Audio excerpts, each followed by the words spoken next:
تشاهدون في رمضان العديد من المسلسلات اليمنية، ولكن قبل البدء أتمنى منكم الاشتراك في القناة.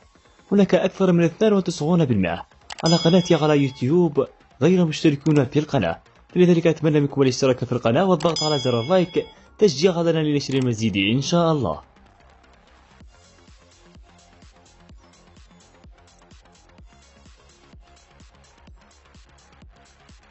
في الفيديو السابق تحدثنا عن مسلسل الغراب، مسلسل الأكشن والدراما اليمنية. إذا لم تشاهد هذا الفيديو فسأضع لك رابط هذا الفيديو في الوصف وفي أول تعليق. أما في هذا الفيديو سنتحدث عن المسلسل البديل لمسلسل ربيع البخاء الذي عرض السنة الماضية على قناة الصاهدة. المسلسل البديل لهذا العام لمسلسل ربيع البخاء هو مسلسل العالية، مسلسل الدراما والكوميديا.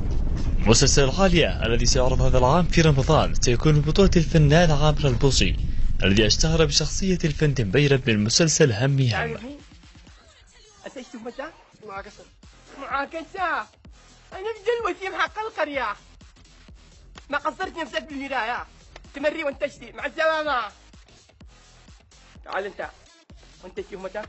أنا تهمتي قاتل، طبعا مش تقدر تخرجنا من هنا لأن أنا قتلت، واعترفت أمام النيابة أن أنا قتلت.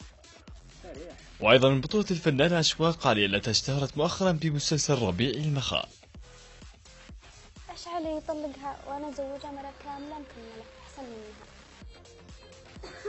ما هو عيطلقش انتي، اما انا عددي لها الولد تاني داني، لو انتي حالي مداني. وبمشاركة اليوتيوبرز فواز التاكلي، وأيضا من بطولة الفنانة منى الأصبحي وآخرون من نجوم الدراما اليمنية ونجوم المسلسل السابق مسلسل ربيع البخاء.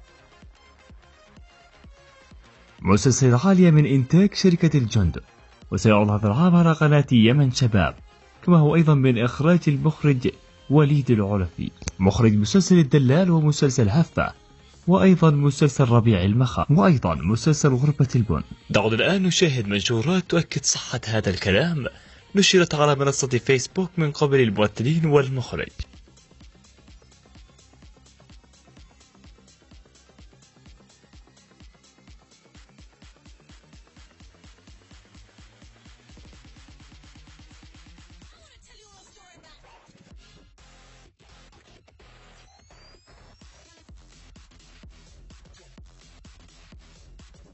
صورا من خلف الكواليس لمسلسل العالية.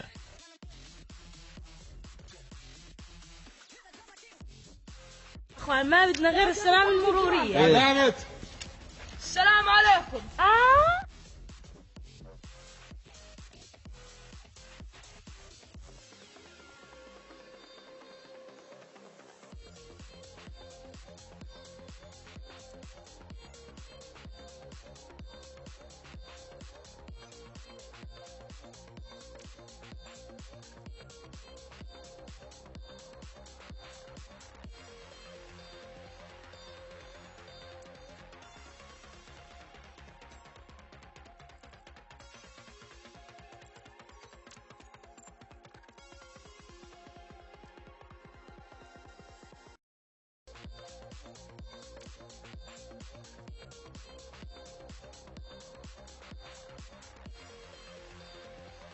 وفي الأخير أتمنى منكم الاشتراك في القناة وتفعيل زر الجرس والضغط على زر اللايك.